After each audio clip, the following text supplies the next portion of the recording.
Oke, pelajar-pelajar. Jadi kalau kamu tengok nih, ini adalah apa namanya?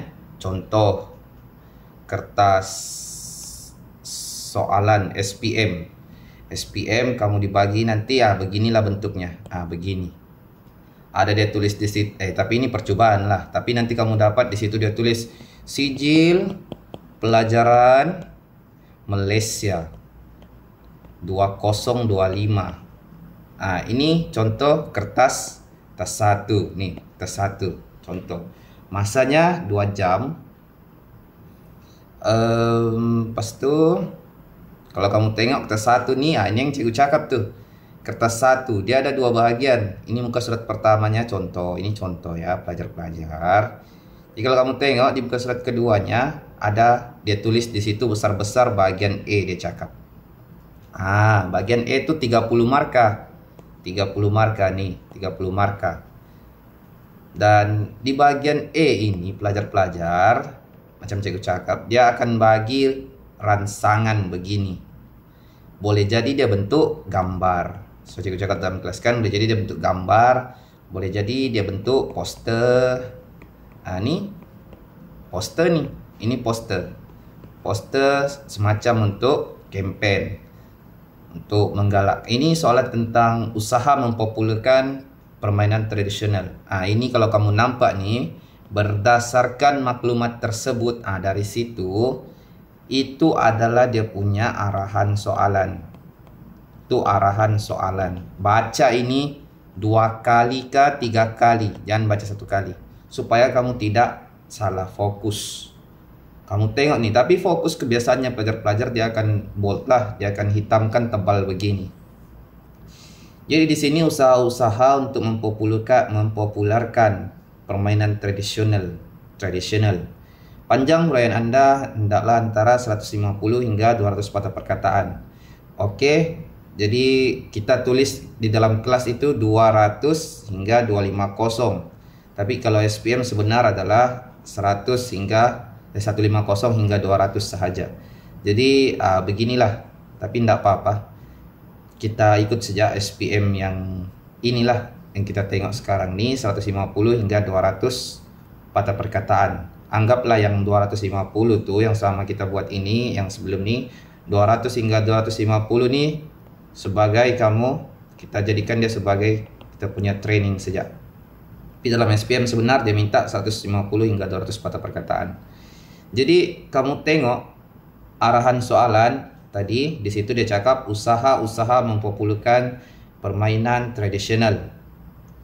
Panjang huraian Anda hendaklah 150 hingga 200 patah perkataan. Ini dia punya tema. Apa temanya? Sosial.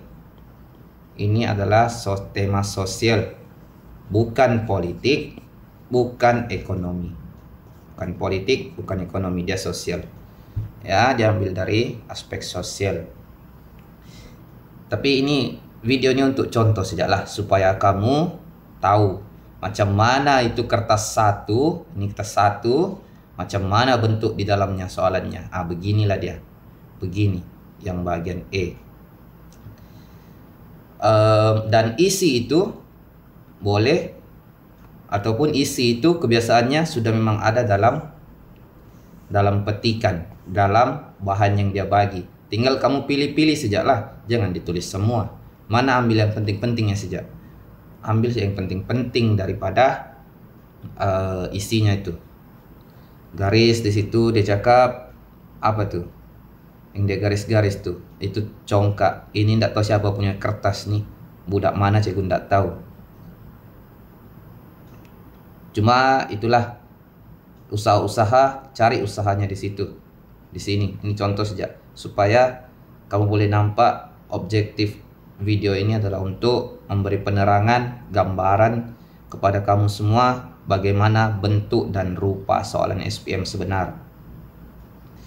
Kemudian kalau kamu buka lagi, next lagi, ada dia tulis di situ bagian B 70 marka. Bagian E ini tidak ada pilihannya. Bagian E ini tidak ada pilihan, jawab semua. Bagian B dia ada pilihan. Pilihan, jawab satu. Bagian ini mengandungi 4 soalan, jawab satu. Nih, jawab satu saja. Jangan kau buat sampai 4. Jangan kau buat semuanya. Lepas itu, tulis sebuah karangan, dia punya arahan. Tulis sebuah karangan yang panjangnya antara 350 hingga 500 patah perkataan. Jadi, kebiasaannya yang pertama ini adalah bukan kebiasaannya, bukan dia bukan petikan umum lah, dia bertema juga. Cumanya kebiasaannya dia punya isi ini, kebiasaannya isi itu ada dalam soalan. Kalau kamu tengok di sini soalan 1 dia cakap, huraikan cara yang terdapat dalam petikan di atas beserta cara lain untuk menangani masalah tersebut. Jadi kamu baca petikan, Perintah Kawalan Pergerakan PKP, ketidaktentuan ekonomi negara dan situasi pengajaran dan pembelajaran di rumah telah menyebabkan kebanyakan masyarakat menghadapi tekanan atau stres dalam kehidupan, terutamanya golongan remaja. Umumnya, tahap stres yang dihadapi oleh seseorang berbeza-beza mengikut beban tekanan yang dihadapi. Oleh itu, aktiviti riada seperti bersenam dan bersukan merupakan salah satu cara. Aktiviti riada dicakap seperti bersenam dan bersukan merupakan salah satu cara yang dapat dilakukan oleh individu untuk menangani tekanan atau stres. Jadi di sini dia punya arahan soalan ataupun perkara yang hendak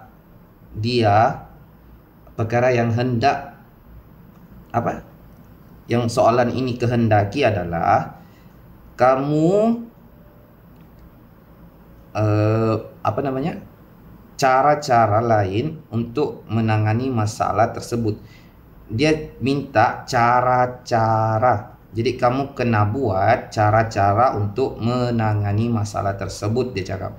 Masalah tersebut nih merujuk kepada ini, menangani tekanan dan stres. Apalah konon cara-caranya?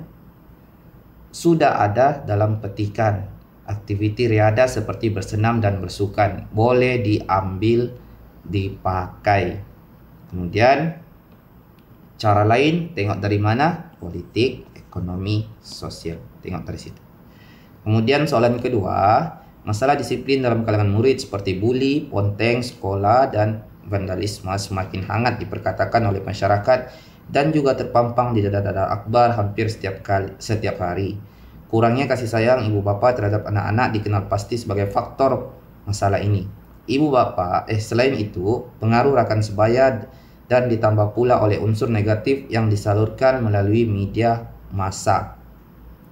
Berdasarkan petikan di atas, bincangkan faktor-faktor berlakunya masalah tersebut. Ini adalah karangan umum yang selalu kita buat.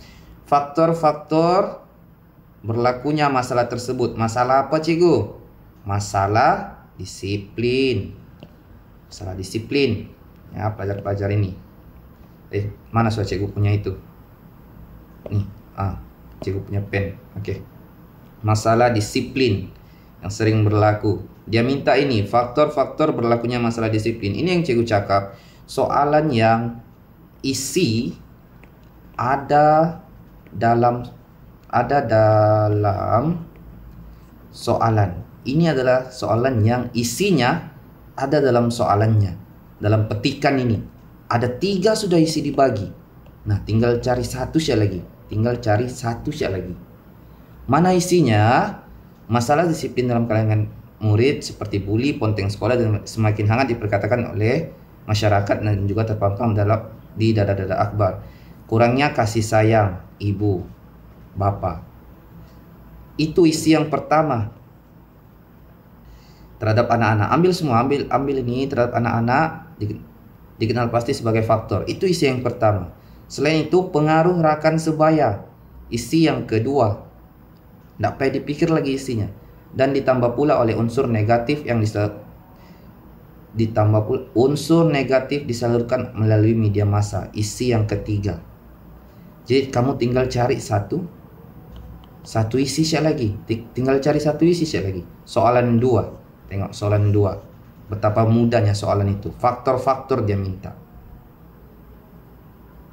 Dan masa SPM nanti sama juga begini. Beginilah dia. Beginilah soalannya. Janganlah pilih yang susah-susah. Ini soalan 1 nih. Susah-susah lagi dia punya mencari isinya. Soalan 2 nih sudah ada 3 isi dibagi. Sudah ada 3 isi dibagi dari dalam petikan. Soalan umum ini. Soalan umum. Biasa kita jawab. Dan seterusnya. Ini soalan 3. Sebagai respon terhadap petikan di atas, uraikan usaha-usaha tersebut. Ini bukan soalan umum ya. Ini soalan berfokus. Kamu kena baca. Apa dia punya isu. Kamu kena cari isu lagi. Apa isunya? Apa isu dalam petikan ini? Jadi susah. Cari yang soalan umum begini saja. Dia ada 4 soalan. Cari yang macam soalan 2 nih. Kemudian jawab. Buat 6. Semua pilihan jawaban nanti mesti ada pilihan jawaban yang macam soalan 2 nih. Mesti ada. Mesti ada. Jangan takut. Mesti ada. Kemudian soalan 4. Berdasarkan petikan di atas, uraikan persiapan-persiapan tersebut sama. Kamu mau cari juga dia punya isunya. Apa isunya? Pahamkan dia punya bentuk soalan begitulah. Beginilah lebih kurang. Ini muka surat pertama. Muka surat kedua ada bagian E. Lepas itu bagian E ini usaha-usaha memperpolkan permainan tradisional. Cari dalam ininya. Dalam rangsangan yang dibagi. Apa usaha-usahanya? Kemudian bagian B itu karangan umum. Dia bagi 4. 1 soalan 2, soalan 3. Soalan 3. Kemudian ada soalan 14 soalan. Pilih 1. Pilih 1. Tapi yang cikgu mau kamu pilih yang umum. Yang selalu kita buat. Yang sudah dia ada bagi 3 isi dibagi. Tinggal cari 1 saja lagi. Apa isi 1? Senang siap tuh. Jadi beginilah dia. Dia punya bentuk kertas 1. Nanti cikgu buatkan kamu video lagi untuk kertas 2.